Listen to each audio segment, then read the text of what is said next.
Sementara ini tetap kita melakukan tindakan-tindakan pencegahan, pencegahan yang pertama dengan cara edukasi kepada masyarakat dan lain sebagainya melalui berbagai media ya tadi sudah kita sampaikan, termasuk media penyiaran dan lain sebagainya, media tulisan kita sudah siapkan. Begitu untuk rumah sakit dan puskesmas kita, jadi kita sudah siapkan untuk kewaspadaan terkait dengan penyakit hepatitis ini. Secara umum sampai sekarang memang yang kami dapatkan informasi untuk ruangan pun tidak seperti ruangan COVID yang harus seperti itu standarnya. Tapi intinya dari rumah sakit pun sudah menyiapkan kewaspadaan terkait mbok-mbok ya. Mudah-mudahan jangan sampai ya mbok-mbok nanti ada kasus-kasus hepatitis yang belum diketahui penyebabnya. Kalau puskesmas itu kesiapannya apa ya dok? Fasilitasnya? Puskesmas itu kan sebetulnya 60% itu adalah promotif preventif, 40% ke arah rehabilitatif dan kuratif. Artinya apa? Di puskesmas itu lebih cenderung ke arah kita pemberdayaan masyarakatnya, ke arah pencegahannya masyarakatnya, ke arah pengenalan masyarakat terhadap suatu penyakit. Sehingga dengan perilaku yang bagus, perilaku yang sehat itu kita nggak sampai sakit. Sebetulnya tujuan puskesmas itu utamanya itu. Kalau ada yang sakit baru itu masuk porsinya yang 40% tersebut untuk UKP-nya, upaya kesehatan perorangannya. Nah kalau ada kasus-kasus seperti ini nanti puskesmas akan men-screening.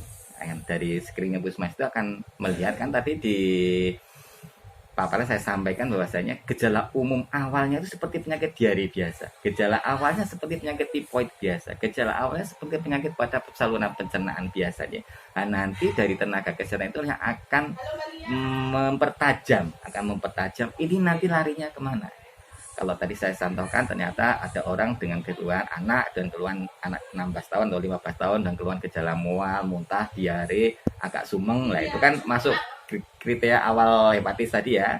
Tapi ketika kita pertajam dengan anamnesis dan pemeriksaan, oh ternyata kemarin anak ini banyak makan sambal, oh ternyata banyak makan saus, oh ternyata kemarin nggak tidur semalaman dan lain sebagainya, main HP dan sebagainya. Nah, maka kita bisa mengambil istilahnya penilaian awal mungkin ini bukan hepatitis, mungkin ini adalah penyakit pencernaan pada umumnya.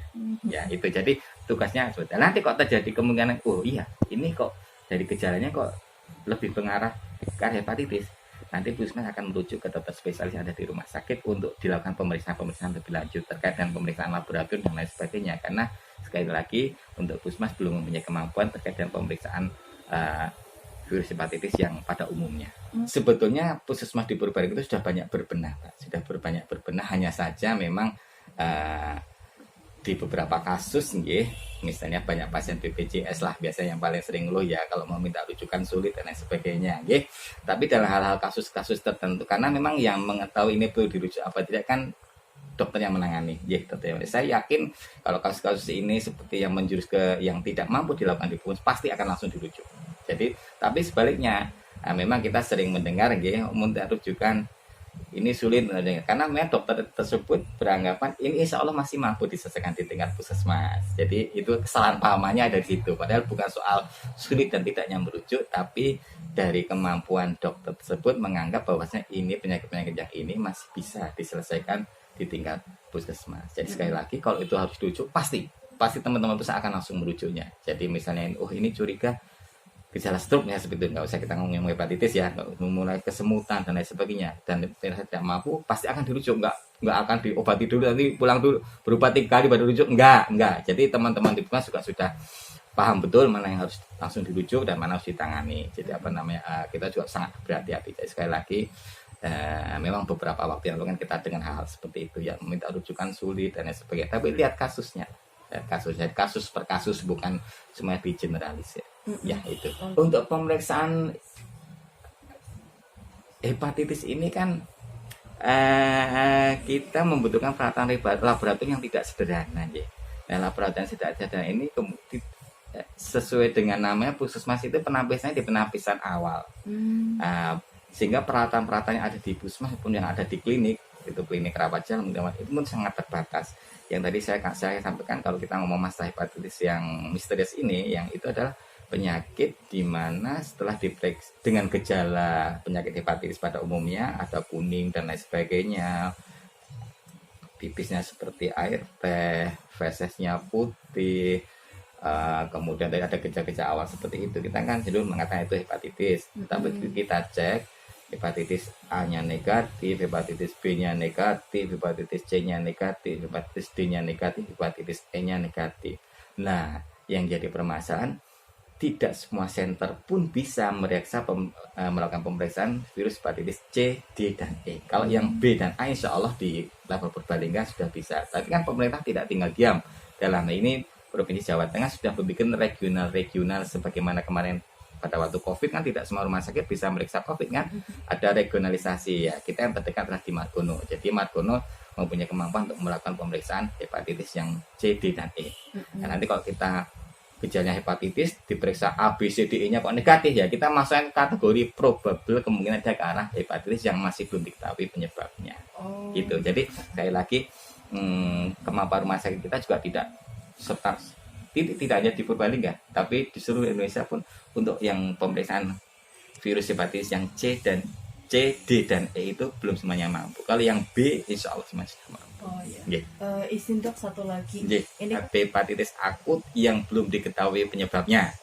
Nah itu karena hepatitis akut itu bisa jadi B, A itu juga hepatitis akut ya. Jadi apa namanya? Tapi kalau yang hepatitis akut yang belum diketahui penyebabnya atau belum diketahui etiologinya, itu memang sampai detik ini kami di Purbalingga alhamdulillah masih belum diketemukan dan mudah-mudahan tidak. Nah untuk kasus-kasus hepatitis yang lain itu sebagaimana penyakit tipes ya kita sering menemukan ya. Jadi ada hepatitis A, hepatitis B itu sering kita ketemukan. Kalau yang C dan D itu biasanya pada dewasa, kalau pada anak-anak jarang. Tadi saya katakan bahwasanya untuk hepatitis B ini 25% nanti jika tidak ditangani dengan baik dan benar, yang 25% itu akan berlanjut ke arah kronis ya. Tapi yang 75% dengan penanganan yang baik dan benar, insya Allah sembuh-sembuh.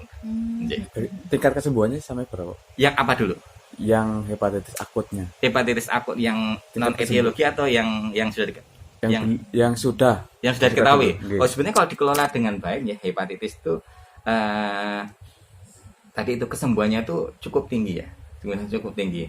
Bahkan yang kalau yang sudah sirosis pun juga dalam arti kata kualitas hidupnya bisa kita pertahankan lama.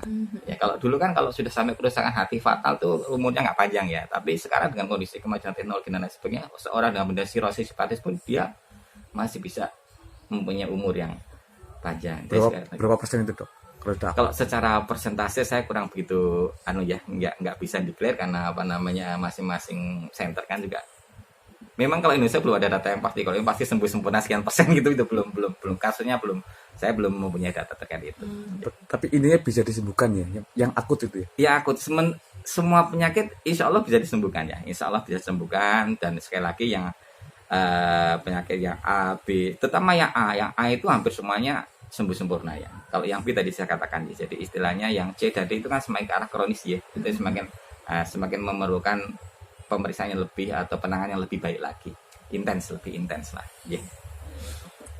Untuk pencegahan tadi germas apa ya gimana? Ya untuk pencegahan itu gini, kita pencegahannya ada pencegahan secara umum hepatitis ya, pencegahan umum secara hepatitis termasuk di dalamnya pencegahan terhadap hepatitis yang belum diketahui penyebabnya ini ya. Jadi secara umum pertama kita itu harus membiasakan diri cuci tangan sebelum makan. Karena hepatitis A itu kan yang menyebabkannya kan dari pola makan kita ya, cara makan kita ya mungkin terkontaminasi dan lain sebagainya. Yang nomor 2-nya cara mengolah makanan kita. Pengolah makanan kita juga harus cuci tangan ya, cuci tangan. Kalau habis dari kamar mandi ya harus cuci tangan dulu, ya kan. Jangan langsung menjamah makanan untuk kita olah, ya kan. Karena takutnya di tempat kita itu kan kadang kan cara pengolahannya kan macam-macam ya, ada yang tidak matang, ada yang setengah matang, bahkan ada yang suka yang lain seperti itu ya. Kemudian yang nomor 2-nya makanan yang kita makan itu harus mempunyai nilai gizi yang baik dan melalui proses pengolahan yang baik juga, termasuk penyimpanannya. Jadi kalau kita sudah mengolah makanan ya kita tutup dengan cara yang baik. Kemudian yang nomor 3-nya kita mencegah hepatitis yang B dan lain sebagainya yang kontaknya lewat darah dan lain sebagainya. Pertama yang harus kita lakukan kalau bisa alat makan itu dipisah. Bapak, ibu, anak itu kalau bisa satu paketan sendiri. Ini untuk bapak, ini bukan kita akan membedakan, bukan. Tapi secara umum ketika tipoid pun dia akan lebih bagus. Penyakit tipes bisa seperti itu. Kalau dia sudah dipisah dari awal dan dari awal, nah, insya Allah yang keluarga yang lain nggak akan tertular, ya kan? Sikat gigi kita pisah. Jangan satu orang harus satu, jangan dipakai bapak pakai ibu. Nanti kalau bapak ibunya kena ya nanti anak bisa kena, ya kan? Jadi itu seperti itu yang yang apa namanya terkait dengan penyakit hepatitis yang bisa kita upayakan pencegahannya. Secara umum seperti itu. Kita melebarkan lintas program ya, lintas program bagaimana cara pencegahan yang baik bagi anak-anak ya. Yang pertama saya pesan untuk ibu-ibu kalau bisa bawa bekal ya bawa bekal. Itu yang utama. Jadi kalau bisa bawa bekal dari rumah. Yang nomor 2-nya cuci tangan. Nah, kalau di sekolah kan sekarang sudah banyak akses untuk cuci tangan ya. Jadi sebelum makan tetap jangan lupa cuci tangan. Ya, cuci tangan, kemudian juga pakai sabun. Ya, kalau nggak bisa, syukur-syukur di bawah hand sanitizer dari rumah. Jadi kita hindari segala kemungkinan memperkecil resiko lah.